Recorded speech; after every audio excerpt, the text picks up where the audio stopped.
Mais vous qui avez longtemps dirigé Le Monde, Éric Fotorino, Le journal, hein, vous me rassurez. Oui. Moi non plus, mon Et ego c'est- n'est pas quand même... Mais c'était quand même votre journal. Vous y êtes rentré parce que Ah, vous bien avez sûr. envoyé une chronique quand vous aviez Oui. 18 ans, c'est J'avais ça 20 ans, j'avais 20 ans, et ouais. puis vous envoyez une chronique sur l'article 16 de la Constitution, Voilà, vous avez un dossier. Hein, là, je une sens que vous tribune, avez... et Oui. là, vous recevez un coup de fil, et le De Philippe directeur, Boucher, oui. oui, il vous dit où acheter Le Monde.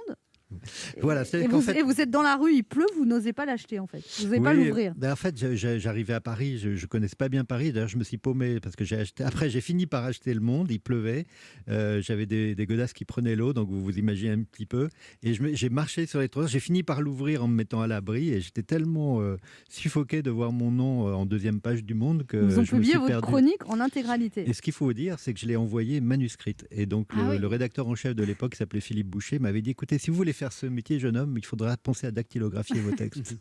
Et alors là, et quand vous voyez votre nom imprimé dans Le Monde, là vous avez 20 ans et vous dites Ouais. ce sera ma maison. Oui, c'est vrai, c'est quelque chose de complètement irrationnel ou fou. Enfin, je crois pas être Rastignac ou le Rousseau avec vous savez, la perruque blanche et les bas blancs qui montent à Paris. Mais il y a eu quelque chose de cet ordre-là. C'est-à-dire que moi, j'avais une identité si peu affirmée que je me suis dit que j'avais besoin probablement de quelque chose de bien plus fort, et donc Le Monde, c'était pas mal. Et c'est comme ça que je me suis fondu dans cette grisaille qui était Le Monde. Hein. Le Monde, c'était un bâtiment tout gris, dans un journal tout gris, ou l'inverse. Tout était gris, il n'y avait pas de couleur, il n'y avait pas de photos, mais je me suis senti chez moi, là, oui. Et là vous êtes épanoui. Ah oui, Ça a mis des couleurs dans votre vie.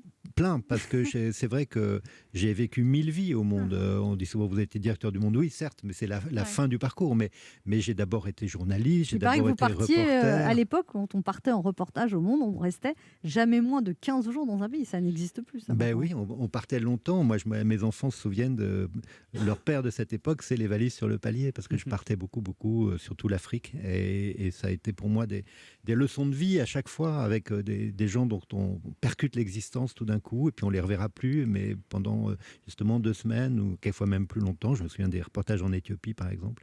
Vous disiez que vous vouliez découvrir la réalité et pas plaquer votre avis sur la réalité, que notamment Oui. vous racontez que vous avez été voir le Paris-Dakar et vous pensiez que cette course était une catastrophe, et en fait vous êtes aperçu que ça fascinait Ah oui, les pays c'est qui étaient intéressant traversés. que vous repreniez cet exemple, parce que effectivement, je dis souvent aux jeunes journalistes qu'il ne faut pas être victime de ses préjugés, prisonnier de ses préjugés, il faut se laisser bousculer par le réel.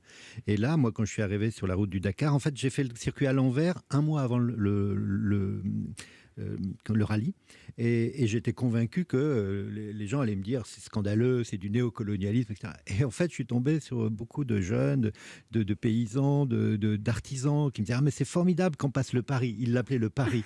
et leur tristesse, c'était quand ça allait trop vite et qu'ils voyaient pas les gens qui étaient sous le capot. Ils avaient envie de faire connaissance. Donc vous êtes avec les revenu étrangers. finalement en écrivant un article différent que ce que vous aviez pensé écrire au Exactement, départ. et tant mieux. Et c'est une bonne leçon.